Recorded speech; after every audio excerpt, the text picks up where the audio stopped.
All right, today is the second section of chapter 7. We're going to be talking about measuring angles and arcs in circles. So our first definition for today is a central angle, and that is an angle that has the center of the circle as its vertex, and its sides are radii of the circle. So if we have our circle here, estimate where the center is, and then just draw an angle inside of your circle. And there is our central angle.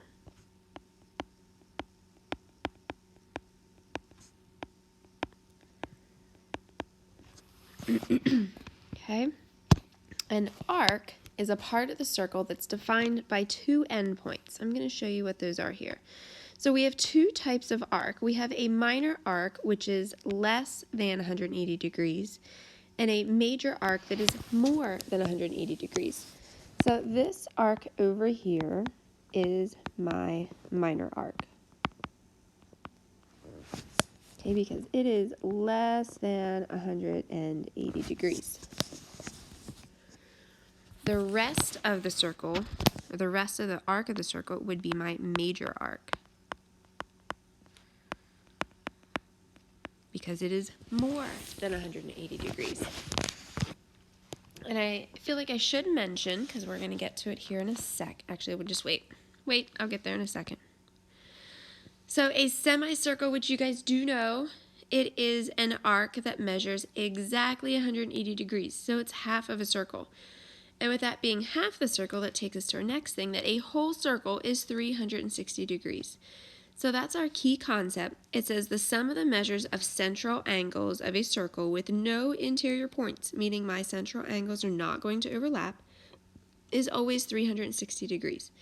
So you can see in this picture that I have angles 1, 2, and 3. And if I add all of those angles together, we get 360 degrees.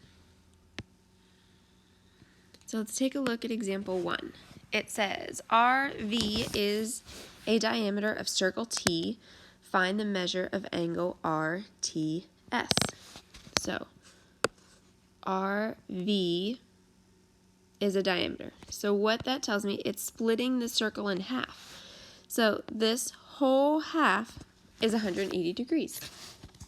So that half is made of 3 angles. It's made of this one, and this angle. So that means if I add all 3 of those angles together, it should add up to 180 degrees. For this problem, I could not add all of them together because they didn't tell us anything about that angle right there. If they did, I could have just added all the angles together and set it equal to 360. All right, so they did ask us to find the measure of angle RTS, but before I can find that, let me highlight that, RTS, I have to find x first. All right, so let's find x how we just discussed. So first step, find x. So I'm going to do 8x minus 4 plus 13x minus 3 plus 5x plus 5 equals 180. All right, so we're going to do 8 plus 13 plus 5. So add all of your x's together, and we get 26x. And then I have negative 4 minus 3, which is negative 7 plus 5. That's a negative 2. Do it here just in case you don't believe me. Okay. Add 2 to both sides. And then take 182 divided by 26. And we find out that x is 7. Okay. But remember, they asked us to find this angle.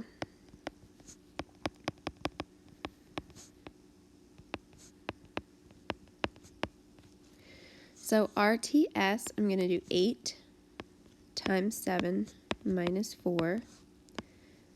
So 56 minus 4 is 52 degrees. All right. So first example, done.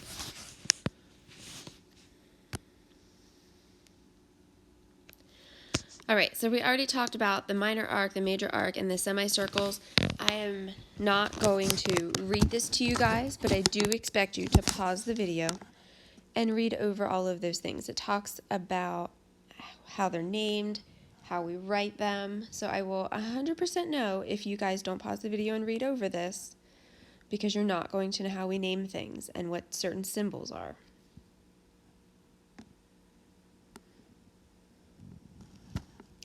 All right, we have a couple theorems now.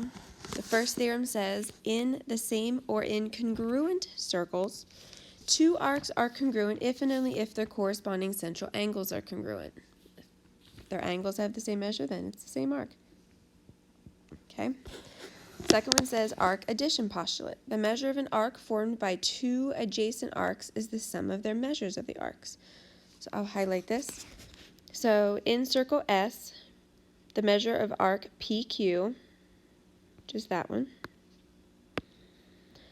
plus the measure of arc QR, which is that one,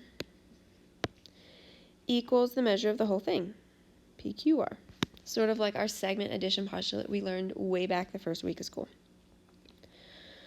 All right, the next thing we're going to look at, because there's a lot in this section, is arc length.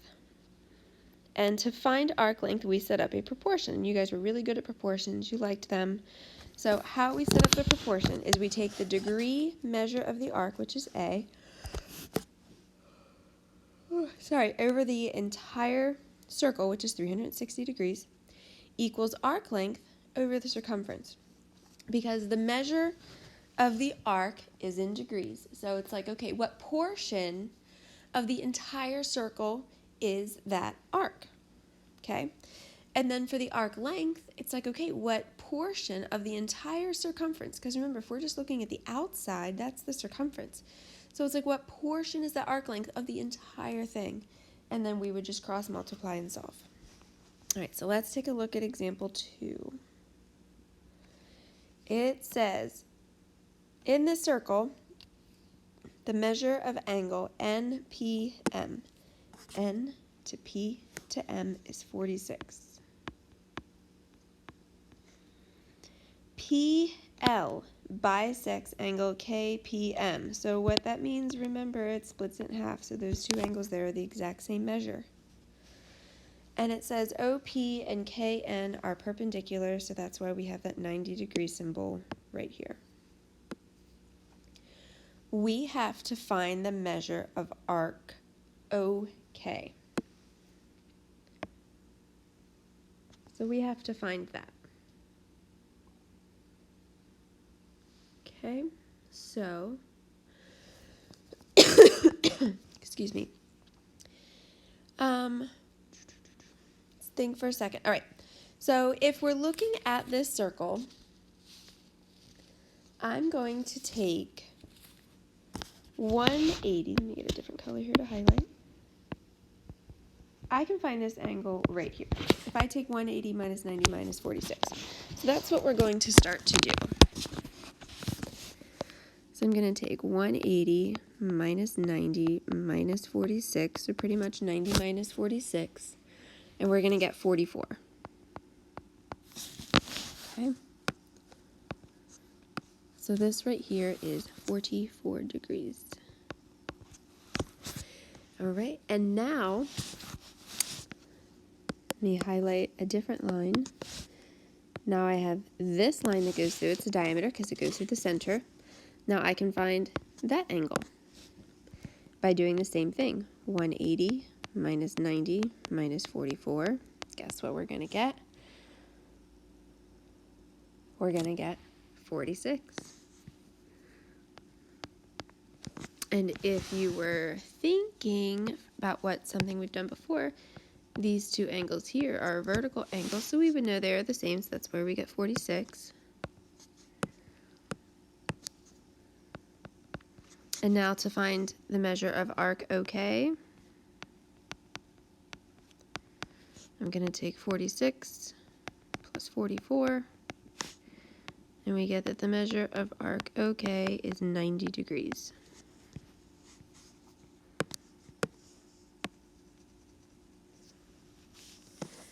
All right, and with that same concept, we're going to find LM. So LM, let me erase some stuff. That is the same measure of this angle. So if this angle is 46 and these two are the same, I'm going to do x plus 46 equals 180. So 2x, excuse me, so 180 minus 46 is our 134, and then divide that by 2, we should get 67. So the measure of arc LM is 67 degrees. All right. C, which there's no room there on this packet for some reason, it says find the measure of arc JKO. So this is where we have to be careful. We have to follow this in order. J to K all the way around to O. So pretty much we are finding that large major arc, which is everything but 44 degrees. So if I know the whole circle is 360, I can just take 360 minus 44 and get 316 degrees.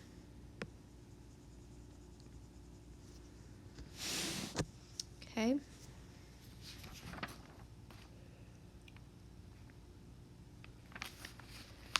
All right. Looks like we have 2 more examples yet.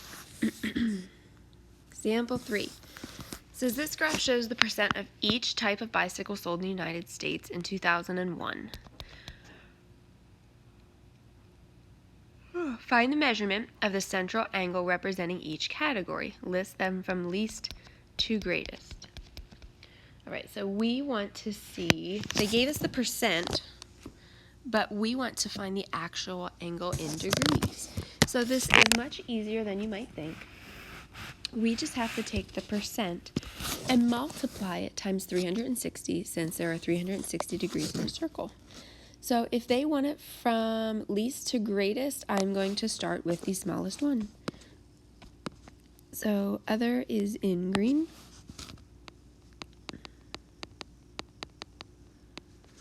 So 7% as a decimal is 0.07 times 360. And when I do that, that is about 25, or I'll show you. And if you're not sure, you do 7 divided by 100, that will give you the decimal equivalent of the percent, times 360, and you get 25.2 degrees. Okay.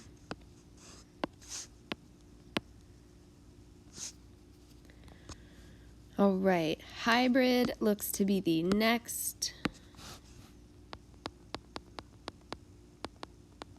smallest.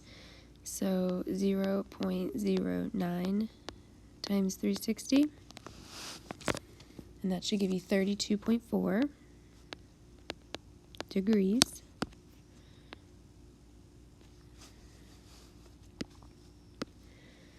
The next one is youth. Nope, comfort.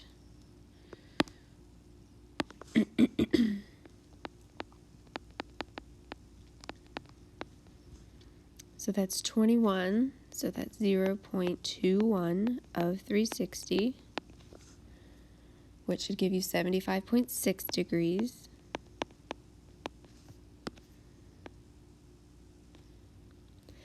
Next is youth.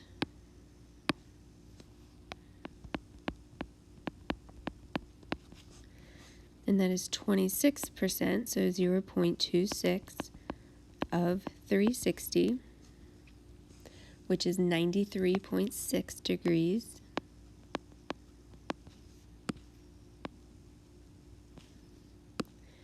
And finally, mountain. Remember, these are types of bikes.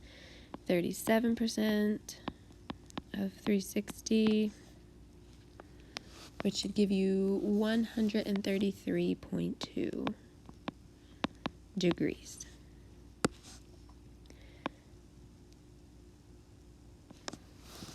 Okay, so I want you to think, how can we check this?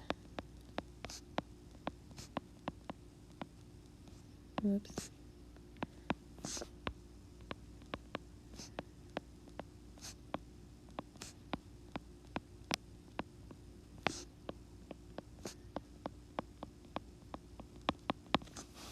Okay, think about that for a second. Let's move on to part B. It says, is the arc for the wedge named youth congruent to the arc for that of the combined wedges of other and comfort? All right, so youth is 26, so let's figure this out.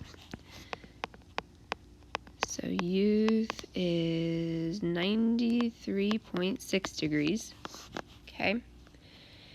And other and comfort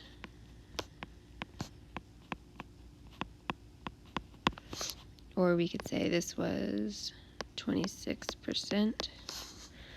Other and comfort would be 25.2 plus 75.6, which is 100.8, which does not equal 93, or that would have been about 28%. Okay, so no. And we can clearly see why by our work.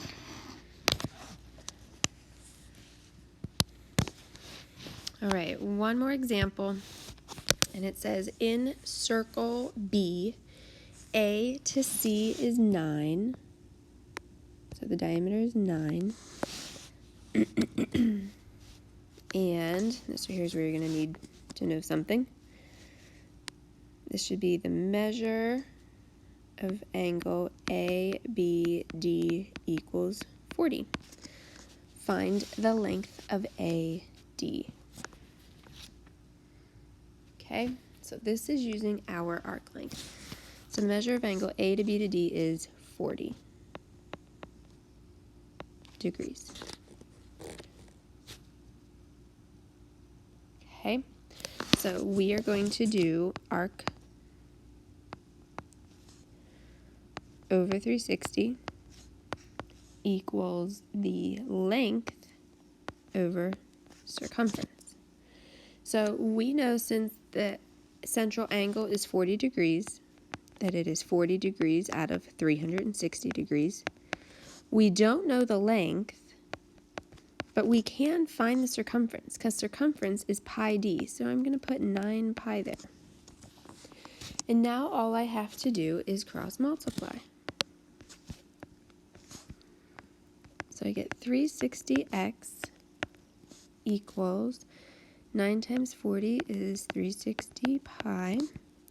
Divide both sides by 360. And we get, let me give myself a little more room. We get that x is equal to pi. Now that's not always the case, but that just happens to work out in this case. Okay, so the length of arc AD, I'm going to put a little arc above that. Oh no, I just wanted the length of AD, is pi. All right, so do not skip these your turns. I am going to be checking them. So make sure you get to work on them. I'm just going to be writing down the answers for you guys to check your work.